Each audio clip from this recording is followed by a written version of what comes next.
Hello সবাইকে, কেমন আছো তোমরা সবাই? আশা করছি তোমরা সকলে ভীষণ ভালো আছো। আমিও কিন্তু বেশ ভালো আছি। চলে এসেছি তোমাদের সাথে নতুন একটা ব্লগ নিয়ে। আজকে খুব সকালে ঘুম থেকে ওঠিনি, মোটামুটি আর কি। তো আজকে ঘুম থেকে উঠতে 7:30 মতো বেজে গেছে, 7টা 7:30। তো মা এদিকে রান্না করছে আর আমি আজকের ব্লগটা একটু শুরু করেছি 7টা 7:30টার দিক থেকে। তো চলো আজকে তোমাদের সাথে নিয়ে ব্লগটা স্টার্ট করছি। মা যখন ওদিকে রান্নাই করছে, আমি ভাবলাম একটু ফ্রিজটা ক্লিন করব। চলো তাহলে তোমাদের সাথে নিয়ে আজকে ফ্রিজ ক্লিনটাও করব। চলো তাহলে সাথে থাকো।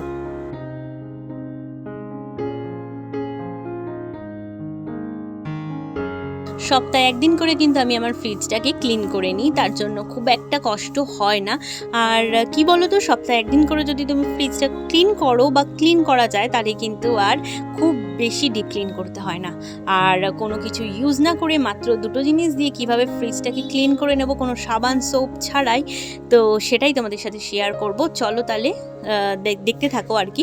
প্রথমে একটা শুকনো ন্যাকড়া দিয়েছি, দেখো একদম সুতির ন্যাকড়াটা।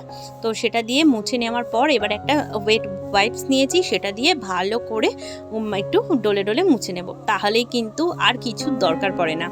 আর যে একটু একটু কালো কালো হয়েছে, সেটা কিন্তু এই ওয়াইপসের সাহায্যেই আর কি উঠে যাবে। এতে কিন্তু কোনো সাবান সোপের প্রয়োজন হবে না। মাত্র দুটো জিনিস, আর কিছু লাগবে না। এই যদি আমি এক মাসে একবার ফ্রিজটাকে একটু মুছি, তাহলে কিন্তু আমার সেক্ষেত্রে সাবান টাবান বা শ্যাম্পু দিয়ে মুছতে হতে পারে। কিন্তু যেহেতু সপ্তাহে একদিন করে মুছি, তাই সেরকম কিন্তু কোনো সাবান বা সোপের এখানে আমার প্রয়োজন হয় না। তো তোমরাও যদি সপ্তাহে একদিন একটুখানি ফ্রিজটাকে ক্লিন করে নাও, তাহলে কিন্তু আর খুব একটা কষ্ট আমার মনে হয় না তোমাদেরও হবে। আর এদিকে দেখো, নিচের যে সবজি রাখি বাস্কেটটা, সেটার বাইরেটা মুছে নিয়ে এবার একটু ভেতরটা ভালো করে শুকনো ন্যাকড়াটা দিয়ে ঝেড়ে নিয়ে পরিষ্কার করে, তারপরে এই নিচটা একটু নোংরা নোংরা দেখছি। তো এটার ক্ষেত্রে আমার আর একটা ওয়াইপস লাগবে। একটা ওয়াইপসে তো আর হয় না, 2-3টে ওয়াইপস নিলে কিন্তু, ওয়েট ওয়াইপস নিলে কিন্তু হয়ে যায়। আর আশা করি ওয়েট ওয়াইপস আমাদের বাড়িতে সবারই থাকেই মোটামুটি, খুব বেশি কম বেশি। না থাকলে কিন্তু একটা সুতির ন্যাকড়াকে ভালো করে জলে ভিজিয়ে চিপড়ে নিয়ে তারপরে কিন্তু তোমরা মুছতে পারো, এবং তার সাথে রাখতে পারো আর একটা শুকনো সুতির ন্যাকড়া। সেটা কিন্তু ওই ভেজা ন্যাকড়াটা দিয়ে মোছার পর আর একবার শুকনো ন্যাকড়া দিয়ে বুলিয়ে নিলে কিন্তু আর সাদা সাদা চ্যাটচ্যাটে ভাবটাও থাকে না। তখন কিন্তু একদমই চকচক করে, ক্লিন হয়ে যায় আর কি। আর এই বাস্কেটগুলো তো ফাঁকাই থাকে, সেরকম খুব একটা জিনিস থাকে না, তো সেক্ষেত্রে নোংরাটাও কম হয়। আর একটা ওয়েট ওয়াইপস দিয়ে কিন্তু এভাবে খুব ভালো পরিষ্কার হয়ে যায়। আর দেখো এই ক্ষেত্রে কি হয়, এই টাইপের ফ্রিজের ক্ষেত্রে কি হয়, এই বাস্কেটগুলোর নিচেও না একটু একটু কালো কালো লেগে থাকে। তো মাঝে মাঝে আমি সেগুলোকে খুলেও কিন্তু ভালো করে ধুয়ে নিই। তো আজকে তো সেরকম নোংরা ছিল না, তো সেগুলো ধোয়ার আর প্রয়োজন পড়লো না।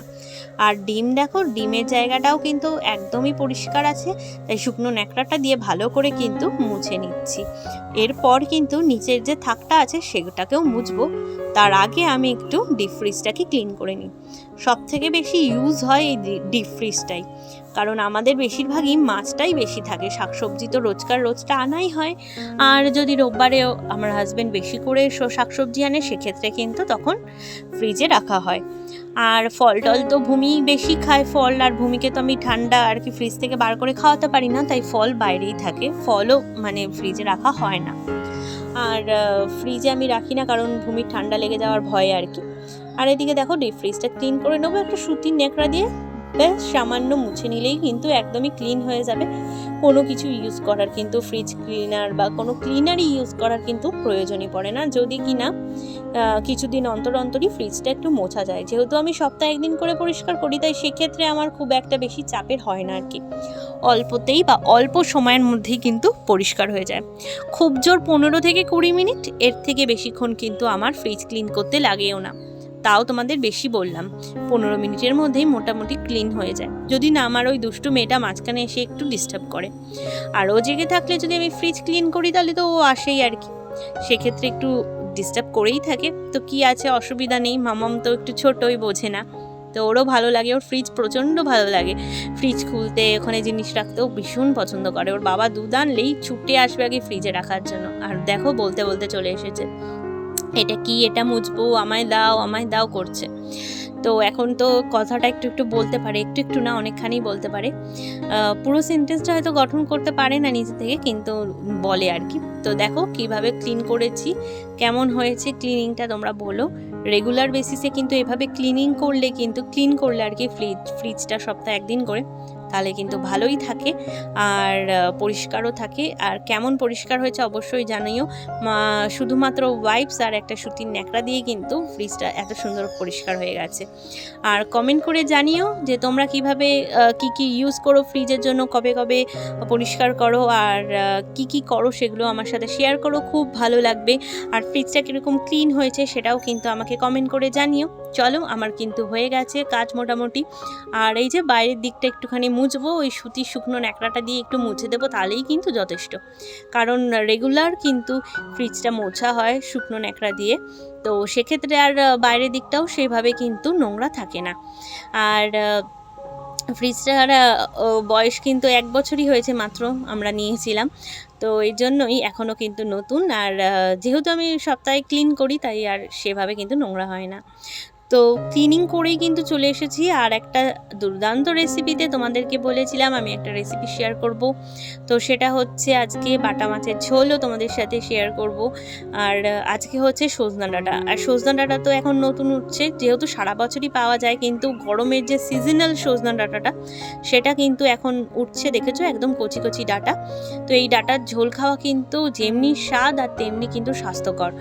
আর তোমাদেরকে চেষ্টা করি সবসময় একটু স্বাস্থ্যকর খাওয়া দাওয়ারই আর কি ঘরোয়া রান্না দেখাতে, তা সেটাই করি। আর প্রথমেই দেখো মা ডাঁটাগুলোকে একটু জিরা ফোড়ন দিয়ে, কাঁচা লঙ্কা ফোড়ন দিয়ে ডাঁটা আর আলুকে ছেড়ে দিয়েছিল। এবার একটু সাঁতলে নেবে ভালো করে, তাতে নুন আর হচ্ছে হলুদ দিয়ে ভালো করে নেড়ে চেড়ে নিয়ে এবার একটু জিরে গুঁড়ো দিয়ে দিল, একটু বেশি করে জিরে গুঁড়ো দিয়েছে। দিয়ে এখানে বেশ কিছু টমেটো দিয়ে দেবে। মেন হচ্ছে সজনা ডাঁটা, আলু আর টমেটোরই আজকে ঝোল হবে, পাতলা ঝোল। একদম জ্যান্ত বাটা মাছ আছে, বাড়ির থেকেই আমি রেখেছি। তো আমার ননদ কেটে দিয়েছে বাটা মাছটা, সুন্দর একদম টাটকা মাছটা, ভীষণ ভালো আজকের মাছটা ছিল, মানে সত্যিই ভালো মাছটা। তো দেখো মা এখানে কিন্তু পরিমাণ মতো ঝোলও দিয়ে দিল, সবজিগুলোকে একটু ভালো করে সাঁতলে নিয়ে তারপরে দেখো মাছগুলো দিয়ে দিয়েছে। আর বড় বড় বাটা মাছ একদম টাটকা, কি ভালোই না লাগে এভাবে মানে পাতলা ঝোল খেতে, আমার তো বেশ ভালো লাগে। আর এভাবে কিন্তু খেয়ে তোমরাও দেখো কীরকম লাগে, অবশ্যই জানিও কমেন্টে। আর দারুণ হয়েছিল। এরকম হালকা পাতলা কিন্তু মানে শরীরের জন্য ভালো আর ভীষণ স্বাস্থ্যকর হয়।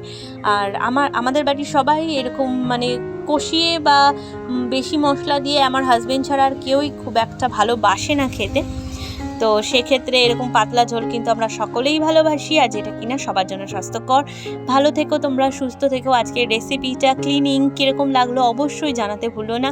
ব্লগটা কেমন লাগছে কমেন্ট করে জানিও। বাই বাই, ভালো থেকো, সুস্থ থেকো, পাশে